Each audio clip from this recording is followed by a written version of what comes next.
Now let's shift our focus away from security matters as the Ogun State were live in Abeokuta, rather the Ogun State capital, where the Vice Chairman, Western Zone of SSANU, Comrade Abdul Sabor Salami, is standing by as he sheds light on the fresh crisis between the union and the federal government. Comrade, good to see you again. Your union is reported to be on a war path with the federal government. Must say, a development that can throw the university system in Nigeria into another crisis. What are the issues on ground this time around? Well, it's not exactly a fresh crisis, as you have called it. It is a fallout of the MOU that was signed between the federal government and the Joint Action Committee of SSANU and NASU in February this year. As at the time when we signed the MOU, which was hinged on 8 items, 8 issues of demand, there was a timeline of April, end of April, for the consummation of those issues. And of course, as we speak now, today is the 3rd of May. And if we look at all the 8 issues, as far as we are concerned, only 2 out of the 8 issues have been actualized, leaving at least 6 of them undone. And that has started causing some restiveness and some dissatisfaction and discontent on the part of our members. And it is on account of this that we are being pushed at this juncture to say we may have to go back to how we were before the MOU was signed on the 11th of February 2021.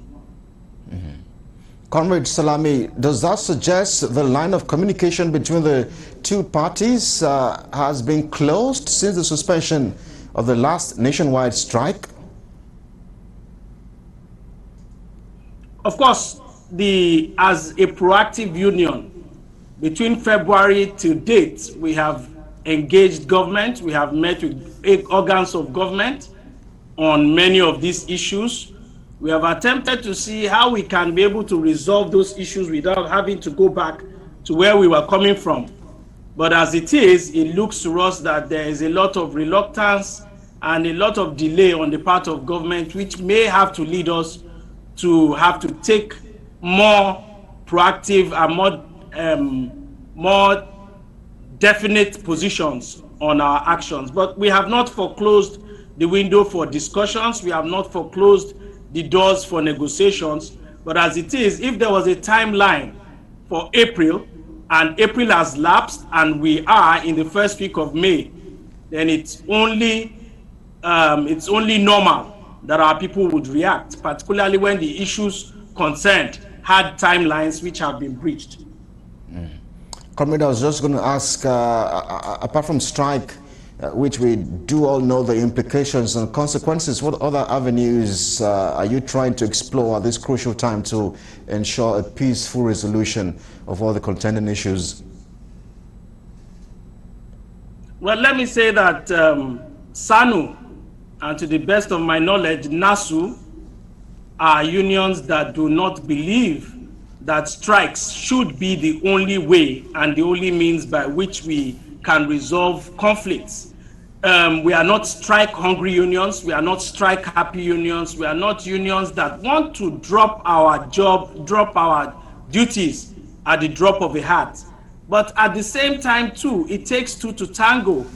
If you want to negotiate, the 2 parties must be willing to negotiate.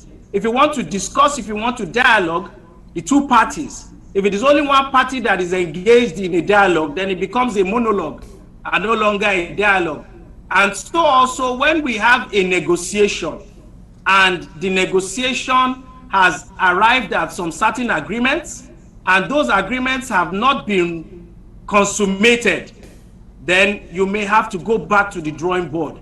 And as it is, it appears to us that the only language that our governments, not only this government, but preceding governments, seem to understand is only the language of strikes or the languages that have to do with unrest in the system.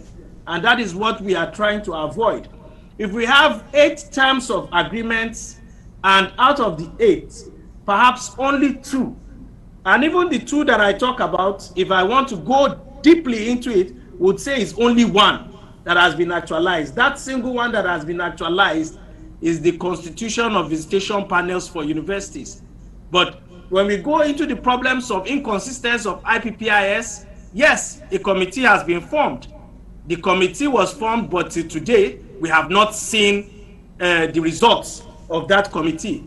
As we speak, our members have not received the benefits of the minimum wage.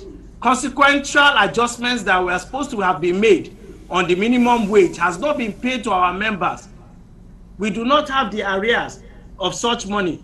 We also have the problem of end allowances, which has been pending since 2011 or 2009 till date, which has not been looked into, among other issues. And these are the things that we are talking about. Like I said, it takes two to tango. You cannot clap like a late politician, Chief M.K. Abiola, would say. You cannot clap with only one hand.